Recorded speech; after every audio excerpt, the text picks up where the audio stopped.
वो भविष्यवाणी का आत्मा जो योएल नबी की पुस्तक में कहा, योएल नबी के द्वारा कहा गया, उसको पूरा करने के लिए आप ये ना बोलो कि मुझे उस व्यक्ति जैसा, मुझे तो पास्टर जैसा अभिषेक चाहिए, मगर वो उसी में से देगा, उसको बढ़ाकर और जबरदस्त देगा। वो तो उसी के लिए था, वो तो उसी के लिए था। अगर पीछा करना है तो व्यक्ति का पीछा नहीं करना, अभिषेक का पीछा करना है, जीसस का पीछा करना है, पवित्र आत्मा का बपतिस्मा लेना है। जब यूहन्ना ने बपतिस्मा दिया तो उसने एक बात बिल्कुल साफ बोल दी, कहता मैं तो तुम्हें पानी से बपतिस्मा दे रहा हूं, ये सबने लिया। इसीलिए फंस जाते हैं लोग कि मैंने तुझे बपतिस्मा दिया और तू मेरी ही चर्च में आएगा।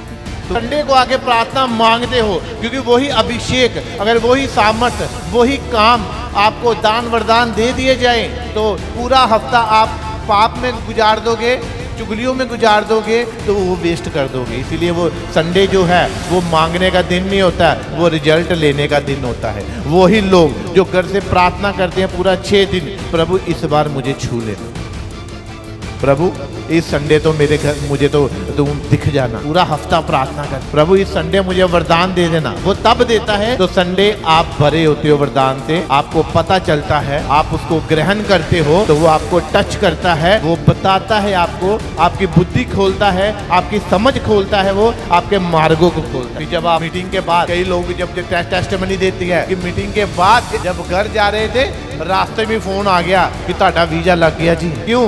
क्योंकि पूरा हफ्ता मेहनत की थी प्रभु इसी बात को सुनने की। कईयों की टेस्टिमनी ऐसी है, फलाना काम हो गया, चर्च में कई बार फोन आ जाते हैं, गुड न्यूज आ जाती है। वो क्या है? क्योंकि आपने पूरा हफ्ता प्रभु को बोला होता है, प्रभु के साथ आपने पूरा हफ्ता टाइम गुजारा होता है और संडे आपको रिजल्ट मिलता है। पढ़ना आपने घर में पूरा हफ्ता, जैसे पूरा साल बच्चे पढ़ते हैं और जब टेस्ट होते हैं तो नालायक बच्चे जो पढ़ते नहीं पूरा साल, वो उसी दिन किताबें कॉपियां लेके बैठ जाते, क्यों है पेपर है कुछ पढ़ लीजिए। इसलिए पूरा साल मेहनत करो, जब आपको टेस्ट किया जाता है, आपकी परीक्षा चल रही होती है, तब आपको पढ़ना ना पड़े कि आपको पता है मैं होमवर्क घर से ही करके आया हूँ, यहाँ पे क्लास वर्क करना। इसी तरह आप 6 दिन प्रार्थना करते हो, ये आपका होमवर्क है। तो जब होमवर्क चेक करने की बारी आती,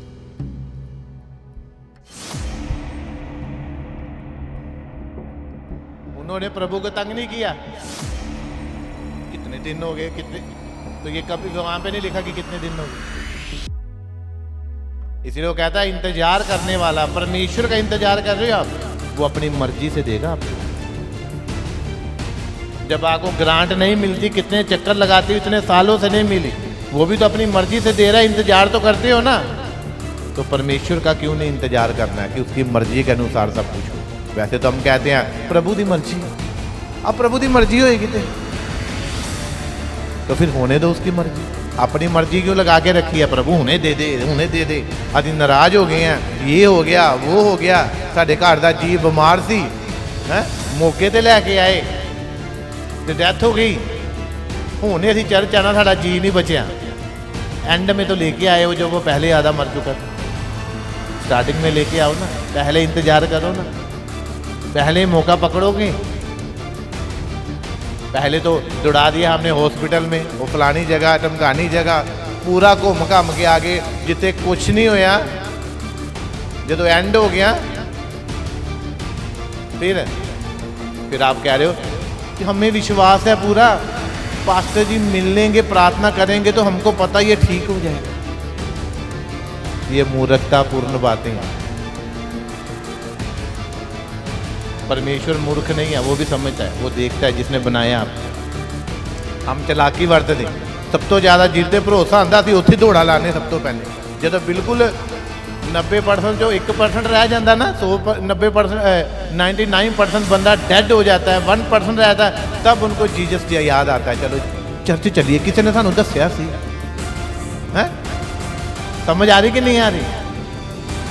तो लोग ढिंडोरा पिट रहे हैं, लोग सुसमाचार सुना रहे हैं, तंगी में, विरोध में, कह रहे हैं यीशु ही मुक्ति दाता है, वही छुटकारा दिलाने वाला है, उसी के लहू के द्वारा तुम खरीदे गए हो, उसी का लहू तुम्हें पापों से धो के शुद्ध करता है। तभी आ जाओ जब सुन रहे हो आप।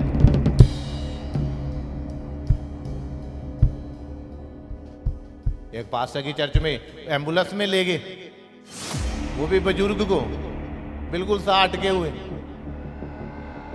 हंगामा खड़ा कर दिया। नहीं जी, साडा विश्वास है ਪਾਸਟਰ ਜੀ ਬਾਹਰ ਆਣਗੇ ਤੇ ਪ੍ਰਾਰਥਨਾ ਕਰਨਗੇ ਤੇ ਇਹਨਾਂ ਚੰਗੀ ਹੋ ਜਾਣਾ। ਸਾਡਾ ਵਿਸ਼ਵਾਸ ਹੈ ਤੇ ਆਕਸੀਜਨ ਸਿਲੰਡਰ लगे हुए।